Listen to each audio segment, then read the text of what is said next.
With the hum of the A12 in the background, we can only be at one spot, and that is A12 Cuton Lakes, just outside Chelmsford. Now there's 3 lakes on the complex. It's the first ever time that I've been down here, and I've decided to set up on Specie 1.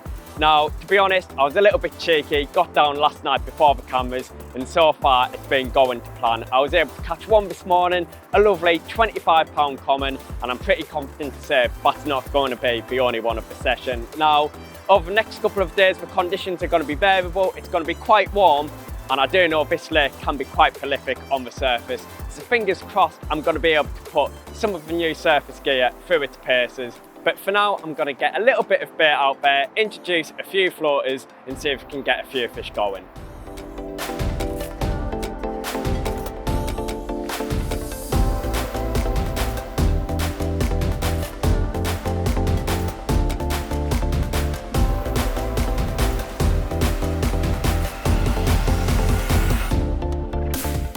So why did I decide to fish in this peg to begin with? The reason I've decided to set up in this peg is it's the first time that I've been down on this lake, but from research and what I've seen online, this north fishing bank down to the right hand side, it can be a prolific area, and I felt like setting up in this peg, it would give me a good scope across the lake, so if I seen anything else shore elsewhere, I'd be able to act upon it while also having a spot to go for in the swim.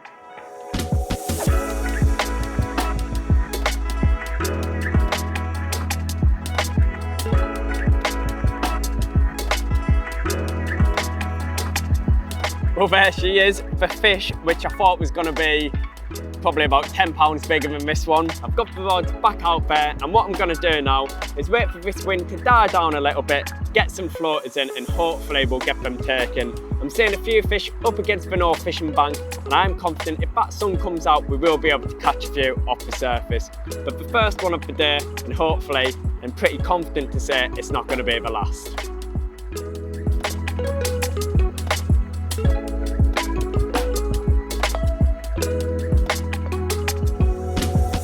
While doing a bit of research on the venue, I learnt that surface fishing can be often an overlooked method down here, but also really prolific.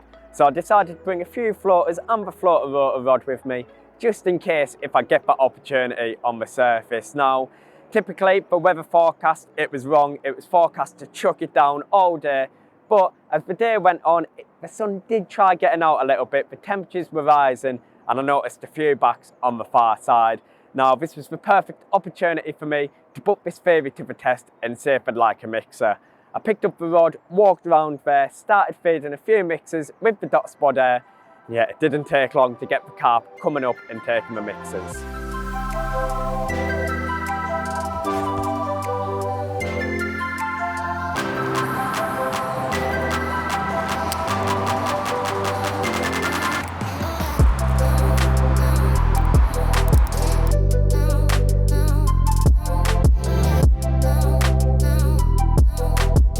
And there we have it, my first ever floater rotor rod caught carp.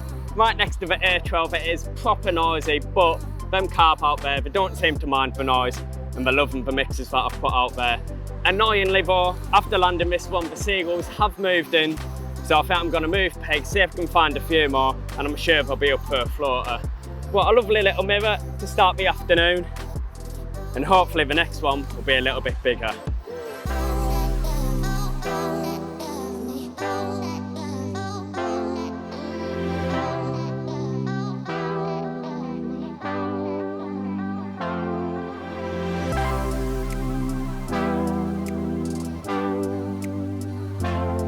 Come on, that's surely gone for it. Oh, surely that missed it.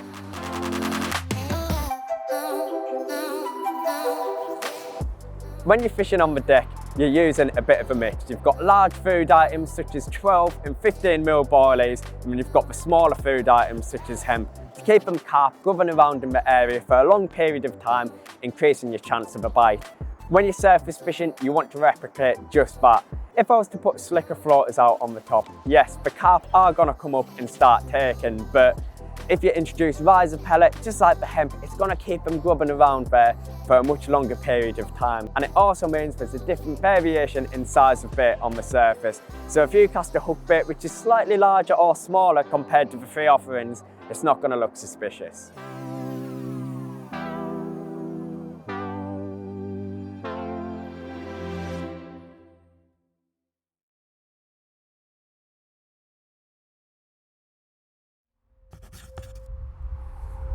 And there she is, fish number 4, caught up the surface in that mad little hectic feeding spell, and the biggest one. I reckon it's probably around 22, 23 pounds this one, and it was absolutely nailed on them zig screws. As you can probably tell, I've just nipped back to the van, went and got the rain jacket, and the weather, it's moving and there's thunder just in the distance. It's starting to rain, so what I reckon I'm gonna do is give it 10, 15 more minutes surface fishing here, then I'm gonna head over there, get nice and dry with the bivvy, and get the rods out for the night. Get in.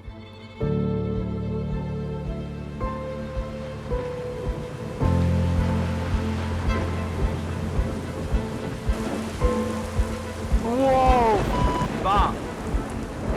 You see that? After catching them few fish on the surface, the heavens opened and I was absolutely soaking wet. I'm not gonna lie, I wasn't enjoying fishing at this point, and I made it back to the swim like a drowned rat, ready to get the rods out for the night. It was a little bit of a rush because, to be honest, the only thing I could think of was getting in the bivvy and getting dry. But I wrapped up the rods, got them out there and put a few spods over the area just to top up the spot, and if there was any carp in the area, I'm sure this would attract them into having a bit of a feed.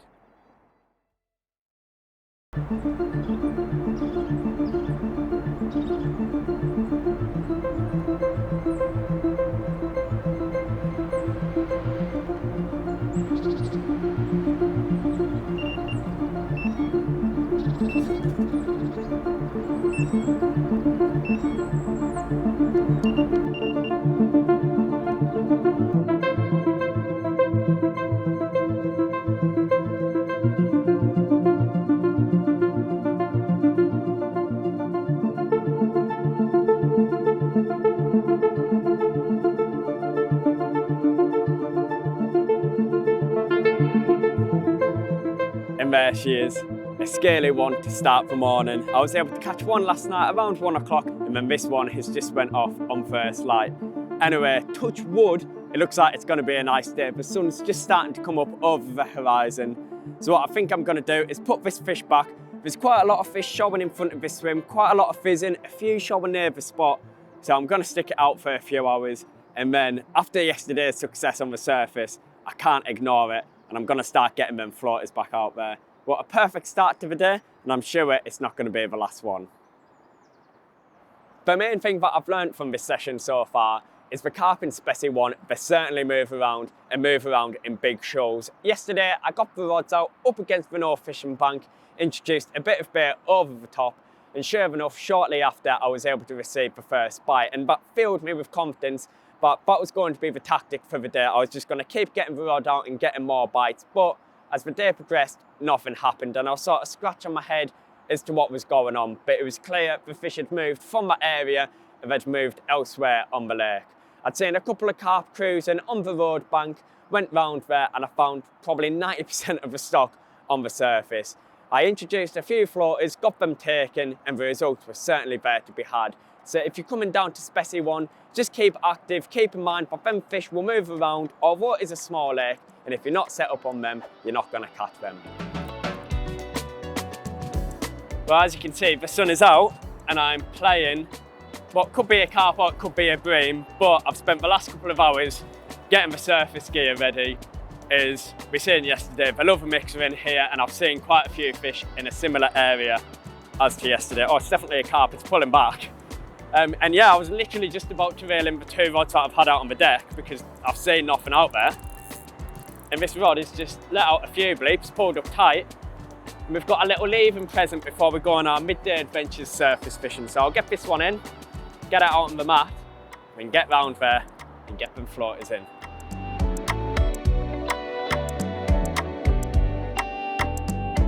I was literally about to reel in the rod, and then the left-hander let out a few bleeps, and we've caught this. And to be fair, it's probably one of the biggest fish of the session so far.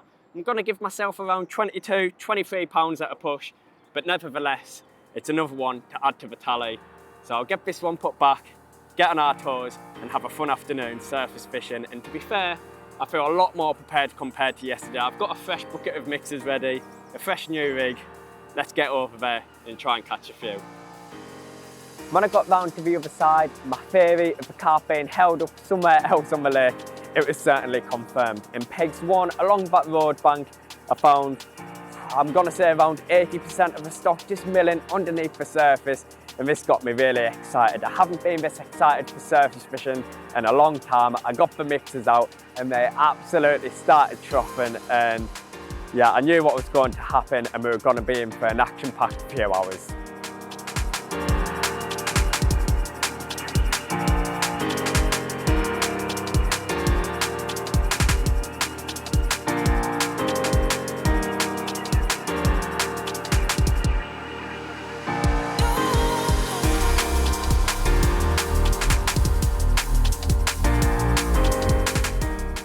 Well, there she is.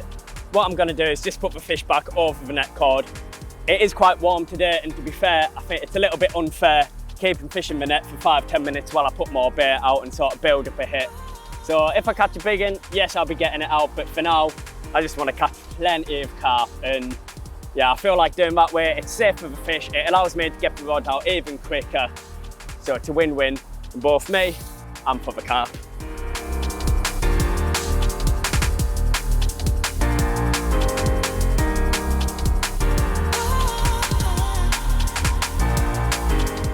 When you're surface fishing, your adrenaline certainly gets going. You can see the mouths getting closer and closer to your hook bait.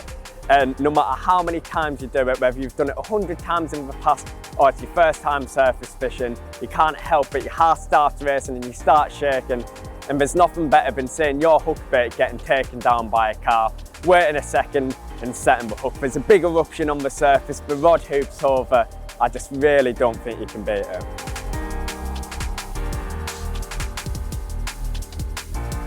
It's been documented in the media thousands of times that if you wanted to get a big hit of fish, the go-to method is fish 3 rods on a spot, bait up over the top and wait for that shoal of fish to move in the area. And 9 times out of 10, that is the method to get large numbers of fish. I'm gonna hold my hands up, I've fallen into that trap plenty of times. You put 3 rods out, you catch a few, but you don't really have that big hit that you were expecting. Now, on this session, I could have put 3 rods on a spot, and no doubt I would have caught, but nowhere near the numbers which I've had in this session. I feel like surface fishing is so overlooked on busy day tickets, especially down here on A12 Lakes. Being versatile, that is the way how you're going to build up a big hit of fish.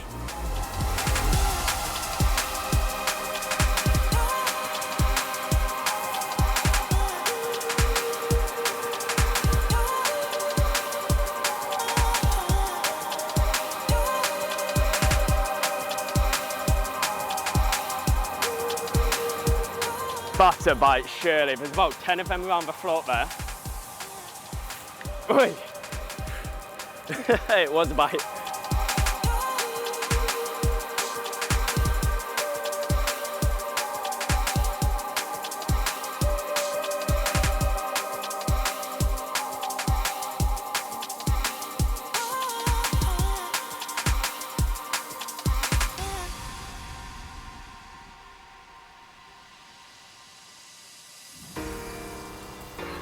Check that character out. It's been a prolific few hours over here on the other side. We've caught plenty of fish off the surface and eventually we've been able to trip up a bigger one. Now, the last few hours I've been chopping and changing tactics, sort of lengthening the rig, shortening it, changing the hook size. And I suppose that's the great thing about surface fishing. You get to play around with so much, you get to see the carp cruising around. The most exciting bit is seeing these come up and take the hook bait. A lot of people might be a little bit shocked to see me stood here with a surface rod. I'm mainly known for fishing on the deck, 3 rods on a spot, but every now and then, especially at this time of year, I don't think you can beat surface fishing. So this is the setup that I've been using down here at A12 Lakes. Now, for the rod itself, I've been using the new floater rotor rod. It's really important when you're surface fishing that you use a nice forgiving rod, you're using light hook links, small hooks, and the last thing you want to be doing is playing a fish on a stiff rod, as it's going to lead to lost fish or hook pulls. As for the reel, I've got a dwarf compact reel loaded up with 15-pound zig flow line. Now moving down to the controller floor, I'm using one of our new stealth controllers. You can buy these in a pack of 3 with a 3, 5 and 10 gram float, and on this session I've opted to use the 10 gram. The reason I'm using this is I'm able to cast right out into the middle of the lake, past the fish, and draw the rig right back to where the carp are feeding without casting on the heads and potentially spooking feeding fish. I've got a size 8 quick change swivel, and the reason I'm using this is it allows me to quickly chop and change the length of rig that I'm using out on the surface. At the start of the rig, I've got an extra long anti-tangle sleeve. The reason for that is when you're surface fishing, you can be using hook lengths up to 10 feet in some scenarios, and having that extra length on the anti-tangle sleeve just helps prevent tangles. For the hook length material itself, I'm using 12-pound zig floor line, and that goes all the way down to the hook bait and the hook choice that I've been using. On this session, I've been using a size 8 barbless floater claw hook. Sometimes I'll use a size 6 and sometimes I'll use a size 10. It all depends on where you're fishing, if there's many snags, and what size of carp you're fishing for. However, 9 times out of 10, I'll always stick to a size 8 floater claw. As for the hook bait itself, I'm using one of our new imitation dog biscuits. Now, the beautiful thing about using an imitation hook bait is if you used to use a pop-up like I used to in the past, after a few casts, that pop-up would start becoming a little bit loose on the hair of a zig screw. It would start losing buoyancy and you go through loads of hook baits in a short amount of time. However, with this, it's going to keep the same buoyancy, and I can use this cast after cast and also catch plenty of fish using the same hook bait. Now, the way that I'm attaching this hook bait onto the rig is using a brown zig screw. Now, the great thing about using a zig screw is if I did want to change hook bait, it's a simple case of unscrewing it, screwing a new pop-up or hook bait on and getting it straight back out in the lake, maximising time while surface fishing. That's the surface setup that I've been using down here at A12 Lakes. It's super simple, quick to tie, but it's really effective, as we've been able to witness on this session so far.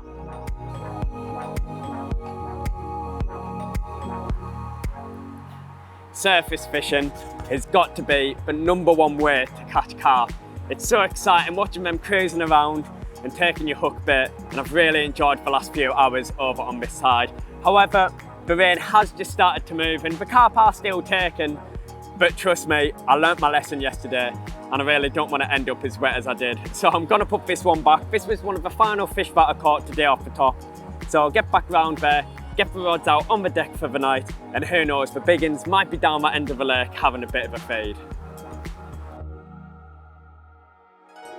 A few people might be watching this video and thinking, why didn't I move to that other peg on the other side after catching all them fish on the surface? Why did I move back to this corner? And the reason for that is the fish in here move around an awful lot.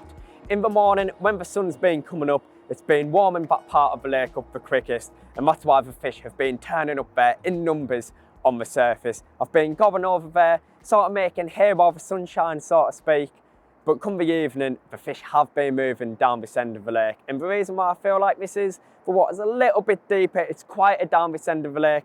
And while I've been up there, there's been a few other anglers up there sort of putting pressure on the lake.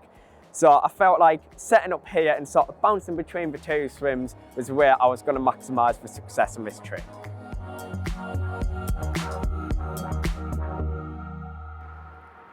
For this Fishery in Focus, you join me down here at A12 Cuton Lakes. The complex itself is located just outside Chelmsford in Essex, and there's 3 lakes on the complex. The lake which I've been fishing on this session is Fishery 1, and what I'm going to do now is talk about a few of the features, the stock, and give you a better understanding on what to expect if you're fishing this venue for the first time. The lake itself is 6 to 7 acres, with average depths out there ranging from 5 to 7 feet. Now, out there, the lake bottom is fairly clean all across the lake, and there isn't that much weed about. So if you're someone who doesn't really like fishing in weed, this is certainly a lake that I'd be checking out. The stock itself, I've been told there's around 500 to 550 carp in here, and there's a real mixed bag between mirrors, commons, and the size of carp. You can be catching anything from a low double up to the biggest, which is believed to be around mid-40 at the right time of year. What I'm going to do now with the use of the iPad is talk about a few of the pegs on the lake and the areas which I'll be checking out. I'm going to start off with talking about the peg which I've been doing the night on this session. This is pegs number 17 and 18, which is also a double peg. Now, to be honest, on paper, this is a fantastic peg. and when you're down here you'll see exactly just why. Down to your right hand side there's a no fishing bank, which means there's no people walking up and down there, there's less angling disturbance, and the fish naturally patrol up and down this bank. Halfway down this bank there's a spit which separates your water to the peg opposite. Now while I've been fishing on this session, I've been aiming 21 wraps towards the end of this spit. This puts you around half a rod length to a rod length off the edge of that spit. Me personally, I didn't feel comfortable going really tight up against there, as it's really shallow as you go tight up against the bank. And I felt like dropping a rod length off the bank, it was just going to be something a little bit different compared to what people might normally do in that peg. As you move directly opposite on the other end of the no fishing bank, you're met with peg 13 and double pegs 11 and 12. Again, just like the peg which I've been fishing, these pegs give you great access to the no fishing bank. This is certainly an area that I'd be checking out, especially if the wind's blowing down here. As you make your way down the A12 road bank, you then find peg 6 and 7. This is a large double peg, so if you're coming down with a mate and you want a bit of a social, certainly check this peg out, as there's plenty of space to get both bivvies in that swim. Now the great thing about fishing this peg is it gives you great access and a large amount of open water in the middle of the lake. While I've been fishing down here on this session, to be honest, it hasn't been that busy, but when it gets busy down here, the fish tend to move out in front of these pegs in the middle of the lake, and fishing these pegs gives you great access to the majority of the stock. As you move to the end of this bank, you then find peg 1 and opposite pegs 24 and 25, which again is a double peg. Now one great thing about fishing these pegs is if you fish up against that no fishing bank, you can actually go around on the bank and chuck a little bit of bait in over your rigs. So if you're someone who isn't a massive fan of fishing out in open water, or you don't really like spodding, fishing down at this intimate end of the lake could be a bit of you. The final peg which I'm going to talk about is peg 21. Now just like peg 6 and 7 on the opposite bank, you get a huge amount of open water, and if the fish are holding out there, this is certainly a peg which you'll be checking out. As you've probably been able to tell from this fishery in focus, to be honest, there isn't really one particular end or hot swim that you need to get into. There's not a bad peg on the lake and you can turn up and get fishing and certainly have a chance of a bite or two. If I was coming down here for the first time, I'd speak to the bailiff, have a little walk around myself and try and locate where the fish are holding up. I've seen on this session that the carp certainly move around a lot, so if you don't get a swim where the fish are holding up, don't panic, as them fish will certainly visit your swim at some point during your session.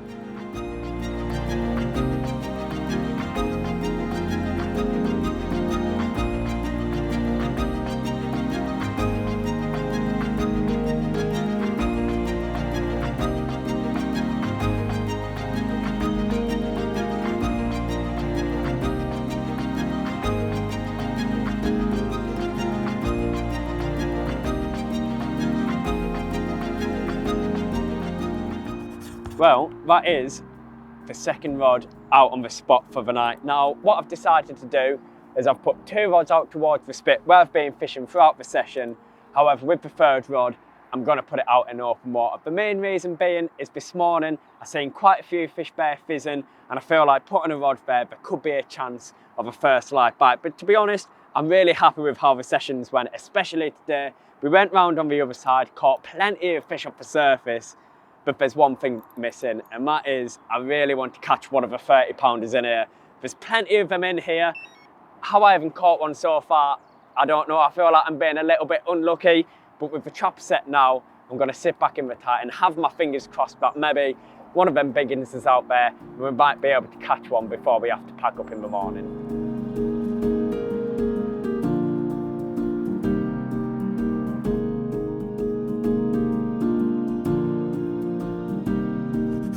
Here are my 3 top tips for when fishing down here on Specimen Lake 1 on the A12 Cuton Lakes complex. My first top tip is, when you're surface fishing, wildlife can be a bit of a nuisance, especially the seagulls, and if they are sort of spooking the carp and taking floaters here and there, one thing that I like to do is pick up the spod rod and start spinning the dot spod in the air. To be honest, you look like a little bit of a maniac doing it. Getting rid of the seagulls. Trust me, the wildlife do not like this at all, and they'll leave you at peace and you'll be able to get the carp taking the floaters confidently again. My second top tip is, when you're surface fishing, there have been a little bit pressured on the top in the past, And if they are being quite finicky, one thing that I like to do is make sure to cast past the fish and slowly retrieve the float back into the area where the carp are feeding. By doing this, you're avoiding the float splashing in amongst feeding fish and you're not going to spook them. I've done it plenty of times in this session, and as you would have seen, you can get bites really quickly, so certainly make sure you're doing that. My third and final tip is, when you're introducing bait into the lake, make sure that you're feeding positive and you keep introducing bait onto the spot. There's a lot of carp in here, there's a natural competition for food, and when them carp find your bait, it doesn't take long for them to eat all of the food out there. So even if you're not catching, every hour or so, just the odd dot spot out there, just to keep the spot topped up. And by doing this, you'll ensure there's always bait around your rigs, and eventually you'll hook one of the fish feeding down there.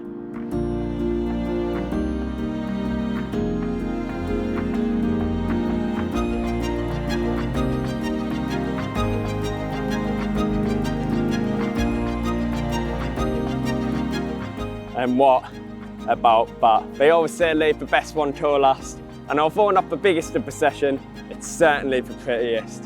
I came back around to the swim last night after surface fishing on the other side, got a fair bit of bait out onto the spot, and the carp turned up throughout the hours of darkness. We were able to receive quite a few bites through the night, and then just on first light this morning, the rod's ripped off. We've been able to catch this one, but I hope you've learnt a thing or two about A12 Specimen Lake 1. So if you guys are coming down here for the first time, you can catch fish just like this one here.